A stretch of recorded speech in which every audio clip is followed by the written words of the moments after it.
Hello students, तो हम आज का लेक्चर स्टार्ट करते हैं हमारा। कल मैंने आपको डिटेल्स दे दी थी हेनरीज लॉ, हमने रॉल्स लॉ भी कंप्लीट कर लिया था। ठीक है, आज हम दो सॉल्यूशंस के बारे में पढ़ने वाले हैं। जो वो दो सॉल्यूशंस आपने पहले भी सुनी होंगी 9 10 की, ideal solution and second non ideal solution. Non ideal solution, ठीक है। अब अगर हम आइडियल सॉल्यूशन की बात करते हैं तो इसे हम हिंदी में बोल सकते हैं आदर्श विलयन। आदर्श विलयन। वही हम अगर नॉन आइडियल की बात करते हैं तो अनादर्श विलयन। ठीक है, ठीक है। सबसे पहले देखते हैं आइडियल सॉल्यूशन क्या होता है। तो एक सिंपल सी डेफिनेशन है जो कि बहुत आसानी से याद हो जाएगी। ऐसा सॉल्यूशन जो राउल्स लॉ को हर टेम्परेचर और प्रेशर पे फॉलो करता हो उसको हम बोलते हैं आइडियल सॉल्यूशन। ठीक है, ऐसा कोई भी सॉल्यूशन जो राउल्स लॉ को हर टेम्परेचर और प्रेशर पे फॉलो करता हो उसे हम बोलते हैं आइडियल सॉल्यूशन। और ऐसा कोई भी सॉल्यूशन जो राउल्स लॉ को फॉलो ना करता हो हर टेम्परेचर और प्रेशर पे उसे हम बोलेंगे नॉन आइडियल सॉल्यूशन। सिंपल सी यही डेफिनेशन है इसकी। ठीक है, कल हमने राउल्स लॉ पढ़ा था, उसमें हमने क्या देखा था, vapour pressure of solvent is directly proportional to mole fraction of solvent. वही यहाँ पे भी है कि अगर कोई सॉल्यूशन इस लॉ को फॉलो करता है तो उसे हम आइडियल सॉल्यूशन बोलेंगे, और अगर कोई नहीं करता हर टेम्परेचर और प्रेशर पे तो उसे हम क्या बोलेंगे, नॉन आइडियल सॉल्यूशन, मतलब अनादर्श विलयन। अब इस चैप्टर से जो एक इंपॉर्टेंट क्वेश्चन ये भी बनता है कि difference between ideal and non ideal solution. तो सिर्फ और सिर्फ इतना डिफरेंस नहीं लिखना है कि आइडियल सॉल्यूशन मतलब राउल्स लॉ को फॉलो करता है, नॉन आइडियल नहीं करता है। अगले भी डिफरेंसेस हैं, जैसे कि अगर मैं बात करता हूँ, आप लोग डिफरेंसेस देखना है एक बार कॉपी में, सॉरी बुक में या फिर परीक्षा में आपको डिफरेंसेस मिल जाएंगे। वहां पे एक डिफरेंस जो बहुत ज्यादा इंटरेस्टिंग है वो है del H mixing is equals to 0। ठीक है, मैं एक बार कॉलम बना देता हूं, यहाँ पे आइडियल और यहाँ पे नॉन आइडियल। नॉन आइडियल, ठीक है, आदर्श और अनादर्श। अगर मैं आइडियल सॉल्यूशन की बात करता हूं तो यहाँ पे क्या बोल रहा है, del H mix is equals to 0 और del V mix is equals to 0। वही यहाँ पे बोल रहा है del H mix is not equals to 0 और del V mix is not equals to 0। इसका मतलब क्या हुआ, तो यहाँ पे H stands for enthalpy। H को हम क्या बोलते हैं, यहाँ पे enthalpy बोलते हैं, और V को हम क्या बोलते हैं, वॉल्यूम। ठीक है, enthalpy बोलते हैं H को और V को क्या बोला जाता है, वॉल्यूम। हिंदी में भी अगर हम enthalpy को enthalpy बोलते हैं और V से वॉल्यूम, वॉल्यूम मतलब आयतन, वॉल्यूम को क्या बोलेंगे, आयतन। अब देखो, जब भी हम सॉलिड और सॉल्वेंट को आपस में मिलाएंगे तो उनके वॉल्यूम में कोई भी चेंज नहीं आएगा, वो होगा आइडियल सॉल्यूशन। ठीक है, और ऐसा पॉसिबल है क्या, ऐसा कोई भी सॉलिड और सॉल्वेंट हम आपस में मिलाएं और उसके वॉल्यूम में कोई भी चेंज ना आए, ये पॉसिबल नहीं। ये बिल्कुल ऐसा है कि मेरे पास 1 लीटर पानी था, उसमें मैंने नमक मिला दिया। ठीक है, वॉल्यूम में हो सकता है कि नेग्लिजिबल चेंज आए लेकिन चेंज तो आएगा ही सही। ठीक है, पॉइंट से हो सकता है कि वॉल्यूम बढ़े लेकिन बढ़ेगा तो सही। और सॉल्यूशन ऐसा भी नहीं है कि हम यहाँ पे कंसंट्रेटेड या डाइल्यूट की बात कर रहे हैं। ठीक है, सॉल्यूशन कैसा भी हो, बस उसके वॉल्यूम में जब भी हम मिक्स करते हैं सॉलिड और सॉल्वेंट को तो उसके वॉल्यूम में कोई भी चेंज नहीं आना चाहिए। बोल रहा है ना, तो del V is equal to 0, मतलब जब भी चेंज इन वॉल्यूम आए, वॉल्यूम में कोई भी चेंज नहीं आएगा, क्योंकि क्या है, del V 0 के बराबर है। चेंज इन वॉल्यूम 0 है, इसका मतलब आयतन में कोई भी परिवर्तन नहीं होगा। इसी को अगर ऐसा कोई सॉल्यूशन है, ऐसा कोई विलयन है तो उसे हम आइडियल सॉल्यूशन बोलेंगे, जबकि ऐसा पॉसिबल नहीं है। ठीक है, बस आइडियल सॉल्यूशन की एक कंडीशन है कि del V mix is equals to क्या होना चाहिए, 0। मतलब जब भी आप सॉल्यूट और सॉल्वेंट को विलय और विलायक को आपस में मिक्स करोगे, उनका मिश्रण बनाओगे, सॉल्यूशन बनाओगे, विलयन बनाओगे, तो उसमें क्या होना चाहिए, उनमें परिवर्तन नहीं आना चाहिए आयतन में।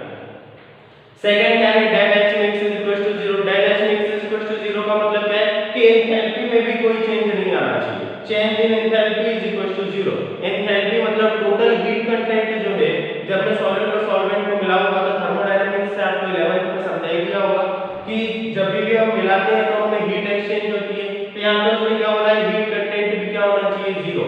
तो जब भी हम एंथैल्पी में भी यहाँ पे क्या होगा, कोई भी चेंज नहीं आएगा। जबकि नॉन आइडियल सॉल्यूशन में हम बात करते हैं तो नॉन आइडियल सॉल्यूशन में एंथैल्पी में भी चेंज आ सकता है और वॉल्यूम में भी चेंज आ सकता है। अब मैं ऐसा नहीं बोल रहा हूँ कि नहीं आ सकता, कभी भी ऐसा पॉसिबल ही नहीं है कि वॉल्यूम में चेंज ना आए, क्योंकि आइडियल सॉल्यूशन एक हमारी ऐसा बोल सकता हूँ मैं हाइपोथेटिकल कंसेप्ट है। ठीक है, जैसे कि अगर एक नॉर्मल इंसान की बोलते हैं तो एक आइडियल आदर्श व्यक्ति कौन होता है? सुबह उठे, ठीक टाइम पे ब्रेकफास्ट करे, ठीक टाइम पे डिसिप्लिन का पालन करे, उसके बाद उसको जो भी काम करता है वो काम कर जाए, उसके बाद पर्टिकुलर हर एक टाइम टेबल डिसाइडेड होना चाहिए, और जो भी हिपोक्रेसी हमें बताते हैं, हमारे पेरेंट्स बताते हैं, ये सारी चीजें क्या है? एक आदर्श व्यक्ति की पहचान है, एक आइडियल पर्सन की पहचान है। लेकिन आज तक हमें कोई ऐसा पर्सन मिला क्या जो ये सारी चीजें फॉलो करता हो? नहीं। ठीक है, वैसे ही आइडियल सॉल्यूशन एक वो हाइपोथेटिकल कंसेप्ट है, ऐसा हम मानते हैं कि सॉल्यूशन ऐसा होना चाहिए, लेकिन आज तक हमें आइडियल सॉल्यूशन मिला नहीं है। ठीक है, आप एग्जांपल्स नहीं ढूंढ सकते कि आइडियल सॉल्यूशन का एग्जांपल क्या होगा, अगर होगा भी तो वो प्रैक्टिकली पॉसिबल नहीं है। उसी टाइप से जितने भी सॉल्यूशन हमने अभी तक पढ़े हैं फिजिकल स्टेट्स पे, कंसंट्रेशन के बेसिस पे, या फिर जितने भी टाइप्स के, वो सारे क्या थे? नॉन आइडियल सॉल्यूशन थे। ठीक है, हर टेम्परेचर और प्रेशर का रॉल्स लॉ को फॉलो नहीं कर पाते कोई भी सॉल्यूशन। जो भी एंथैल्पी चेंज है उनमें जीरो नहीं होगा। ठीक है, एंथैल्पी में चेंज जरूर आएगा, यहाँ पे भी वॉल्यूम में भी चेंज उनके जरूर आएगा। हो सकता है कि नेग्लिजिबल के थ्रू आए, लेकिन आएगा जरूर। ये हो गया हमारा आइडियल और नॉन आइडियल सॉल्यूशन। ठीक है, अगर इसमें कोई भी डाउट आता है, अगर कोई ऐसा पॉइंट है जो समझ में ना आया हो, बुक में दिया हो या फिर परीक्षा पत्र में दिया हो, तो एक बार मुझे उसमें बता देना ग्रुप पे, तो मैं उसको डिफाइन कर दूंगा अच्छे से अगली वीडियो में। अब आइडियल और नॉन आइडियल सॉल्यूशन के बाद दो टॉपिक्स में आपको और पढ़ाना चाहता हूं, वो है elevation in boiling point, elevation in boiling point, और depression in freezing point, depression in freezing point. ठीक है, अगर हम हिंदी में बात करते हैं तो 2 मिनट में आपको इनका हिंदी में मतलब बताता हूं।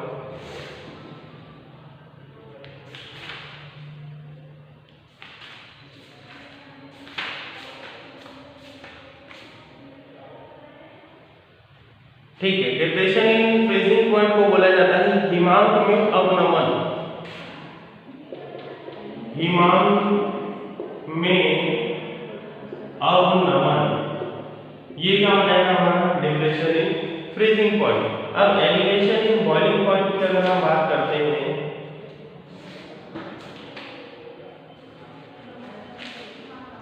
वेट फॉर अ मिनट,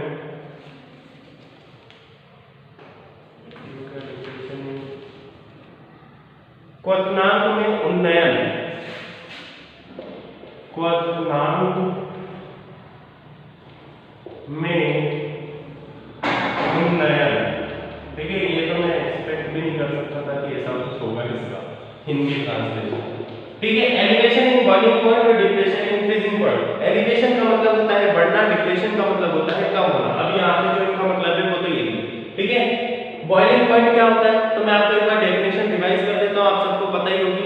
ठीक है, क्वथनांक मतलब बॉइलिंग पॉइंट में क्या होता है कि एक मिनिमम टेम्परेचर जिस पे कोई सॉल्यूशन या फिर जिस पे कोई भी लिक्विड क्या हो बॉइल होना स्टार्ट हो जाए। जैसे कि अगर मैं वाटर का बॉइलिंग पॉइंट देखता हूँ तो वो क्या है? 100 डिग्री सेंटीग्रेड। मैं आपको पहले भी बता चुका हूँ, वाटर का 100 डिग्री सेंटीग्रेड है, मतलब अगर टेम्परेचर 100 डिग्री सेंटीग्रेड जाता है तो वो क्या करना स्टार्ट हो जाएगा? बॉइल होना स्टार्ट हो जाएगा। फ्रीजिंग पॉइंट की बात करते हैं तो फ्रीजिंग पॉइंट क्या होता है? एक ऐसा पॉइंट या फिर एक ऐसा मिनिमम टेम्परेचर जहां पे कोई भी लिक्विड फ्रीज होना चालू हो जाए। ठीक है, फ्रीज होना चालू हो जाए। जैसे वाटर का हमने क्या पढ़ा था? 0 डिग्री सेंटीग्रेड। 0 डिग्री सेंटीग्रेड पे वाटर फ्रीज होना स्टार्ट हो जाता है, उसे हम बोलते हैं फ्रीजिंग पॉइंट। अब ये डिप्रेशन क्या है? तो ध्यान रखना, कभी भी किसी भी प्योर सॉल्वेंट में, जैसे मैं वाटर की बात करता हूँ, ठीक है, जो बेस्ट एग्जांपल है ना वो वाटर ही है।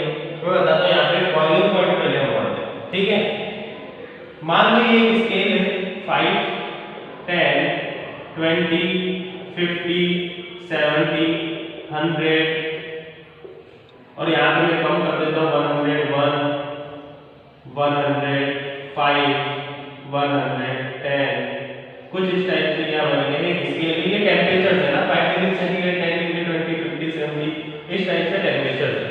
ठीक है, अब मुझे एक बात बताओ, जब भी मैं वाटर को बॉईल करने जाऊंगा, ठीक है, वाटर को जब मैं बॉईल करूंगा, मैं टेम्परेचर दूंगा, तो आपको पता है 100 डिग्री सेंटीग्रेड पे जाने पर टेम्परेचर वाटर बॉईल होना स्टार्ट हो जाएगा। ठीक है, मतलब पानी का क्वथन होना स्टार्ट हो जाएगा। ठीक है, बॉईल होना स्टार्ट हो जाएगा, मतलब उबलना स्टार्ट हो जाएगा। सिंपल, 100 डिग्री सेंटीग्रेड पे वो उबलना स्टार्ट हो जाता है। अब यहाँ पे बॉइलिंग की प्रोसेस